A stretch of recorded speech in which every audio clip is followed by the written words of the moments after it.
Hey everybody, GravyTrain here. I'm going to give you, as promised, a walkthrough of the current meta, or at least what I consider the current meta to be. And what I've done here, as you can see, is I have things broken down. The heroes are grouped or are broken down based on their damage dealing, their survivability, their utility, their leadership and synergy, and their overall utility or overall value to the meta. Because just because a hero does a ton of damage, if they die in an instant, then we're talking about they're not going to be like an ass or something like that. So what I've got here, and this is based off of all of these heroes being 6-star, which my roster, other than Gibber, my entire roster is fully ascended, 6-star, they've all got their epics, like all that stuff. So this is from having used these heroes in different scenarios. Now this is something that is pretty consistently changing. So just because a hero may not be as high in the list as you might think, or like this week, later this week, somebody may discover something about a hero, some combination or some use of a hero that wasn't originally conceived or wasn't conceived within the current meta. So this is almost constantly in flux. I do want to clarify one thing. People talk about there being a meta team, but there really isn't a specific single team that's part of the meta. There are heroes that are part of the meta, and some of those heroes work better together than others, but the meta is more about individual heroes than it is a specific team. Like even with dwarves, there was no specific dwarf meta team, or barbarians, there was always variations. There was barbarians in Shade, there was barbarians in Emily, there was barbarians in Valken. On and on and on. So there's not one specific team ever. It's just making the most of the heroes.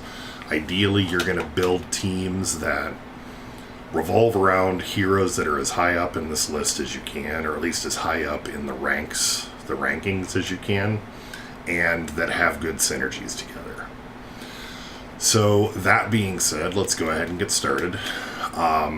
So S and SS. S is superior, and SS is just kind of an extension of that. Starscream had put together a list back in January of last year. It was last kind of updated around then. So I took his format and I've kind of extended it. So SS being like superlative, like it's not just superior, it's above and beyond, and that's Jinlei.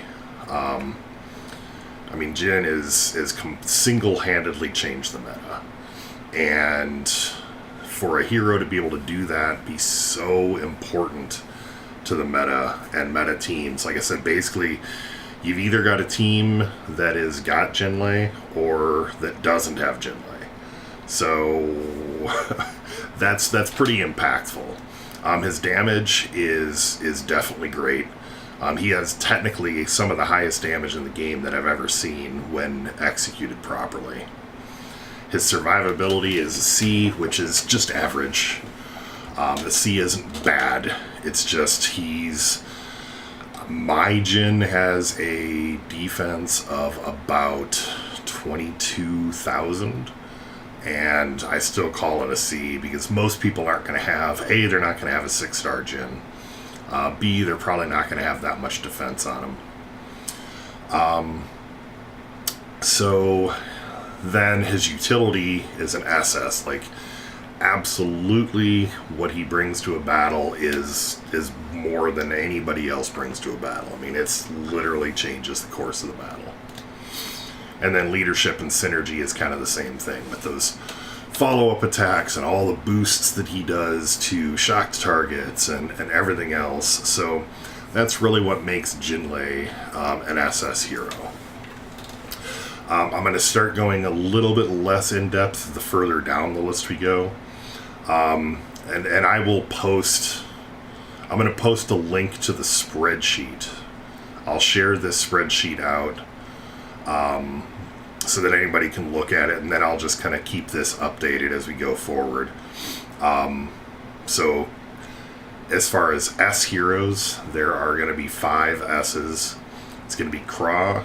A lot of people don't have a 6-star Craw. I do.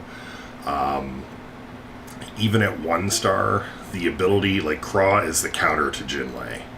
So being able to stop that silence before it comes in, Insight is such a powerful ability.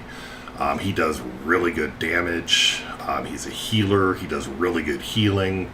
All in all, he's a really strong hero that provides excellent damage, excellent utility, and good survivability and leadership synergy, as long as he's fully ascended and leveled up and everything. Deadeye. Deadeye is kind of on the verge against Jin. Deadeye has lost some of his utility, so he might slide down to an A, but he's still in most cases an S, just because of his versatility and all of the utility that he brings. So the extra ability to silence and to lead enemies, ranged enemies and things like that, just make him a really strong hero. He brings a lot of utility and a lot of strategic possibilities. Emily, best reser in the game. Very survivable. The damage is actually okay. High utility. The leadership and synergy, like that amplified light, is awesome when you're working with Jin or Deadeye or other light heroes, that kind of thing. So she's an S. Valken, I don't think anybody needs to understand why Valken is an S. Valken is definitely an S. And then a new addition to the list is Zen, which everybody has been talking about lately. So he does garbage for damage. His survivability is meh. But the utility that he brings, being able to haste and increase speed and heal all in one ability. Granted, it takes a lot to get there, but all of that in one ability, being able to do a really nice heal and purge silence, as well as being able to render somebody invulnerable for a round, top notch. So that's why he is an S, and he is actually part of what is fast becoming the current meta theme for a team. Not necessarily a specific team, but the theme for the meta.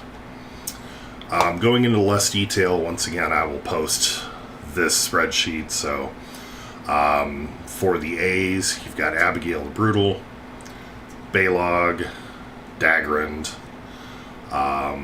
Drac, Ember, Furno, Therend, Hagrum. Indigo is still an A, and Indigo is part of my team. If you look at one of my other videos that I released last night, Indigo is a part of that team. Surprisingly, a lot of utility when executed properly. Iris, Lily Blossom, Shade, Sifu, Solaris, and Zom. Those are going to be the rest of the A's. And then I'm going to go kind of quickly across the B's. There's a bunch of them. These are heroes that are either like borderline always useful, or useful in specific situations or specific combinations, but otherwise not really the best in the world.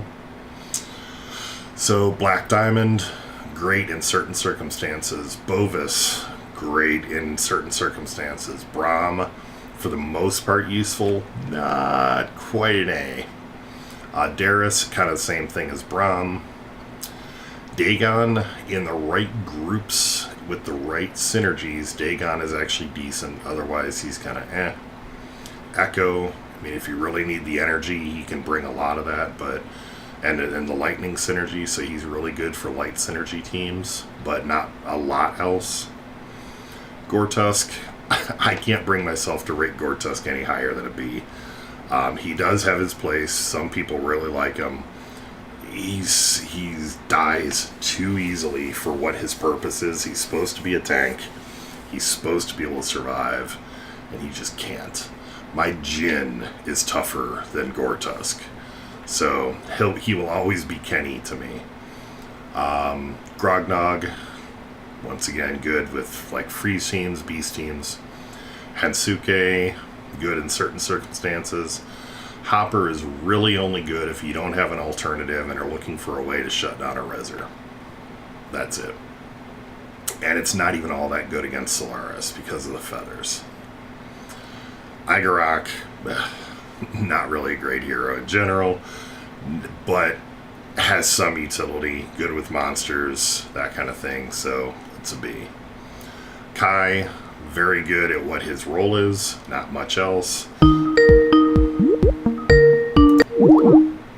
And wasn't expecting a phone call coming in there, apologies. So Kai, Koros, great damage, not so great on survivability. Pretty good utility, like he's going to be doing purging and things like that, but not a lot else.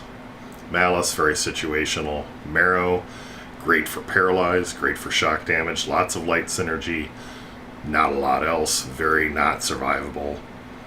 MK, not bad in certain circumstances, that kind of thing. All sorts of windows popping up here that you can't see, fortunately. Why do I have... Oh, because I'm clicking all over? Strange. Alright, my video's doing weird things. Where did I leave you off? Okay, Phenol. Phenol is the big green cube. His corpse burning, his survivability, some of his like poison abilities, things like that, actually not terrible. Not quite enough for prime time, but not bad. Rocky, garbage damage, garbage survivability, lots of utility though with the haste. Limited utility though because it's only hasting green heroes. Selwyn, great for survivability because of the ice block. Great damage.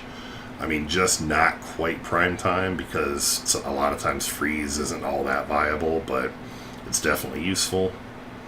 Shadowblade, I mean, he's a solid assassin, but you can only use assassins so much. Furnace, fairly good tank, fairly strong, but limited. Viperia, great in anti-armor teams, but it's a very specific use case and otherwise not very useful. And then the rest, I mean, we could scroll down the list, but I'm not going to go into the C's, the average heroes. There's a bunch of those. D's are kind of below average heroes. And then F's, you really don't ever want to touch. I mean, you're looking at Admiral Creel, Arya, Cruel King Bramble, Yokozuna, like any of the goblins right now. I'm hoping that changes. But that's it. So that is the current meta. Like I said, I will be putting a link in the spreadsheet, or in the description to the spreadsheet, and definitely subscribe to it. I'll try to keep it updated as things change, and I'll do a little spotlight video if I'm going to make updates to kind of tell why. Anyhow, if you enjoyed the video, found it useful, I really appreciate thumbs up. Trying to grow the channel right now. If you're not already a subscriber, you know the deal. I'm going to ask you to subscribe just so that you can help the channel grow and so that you can find out when I release new stuff, which I'm trying to do pretty regularly. So thanks for watching. Have a great day.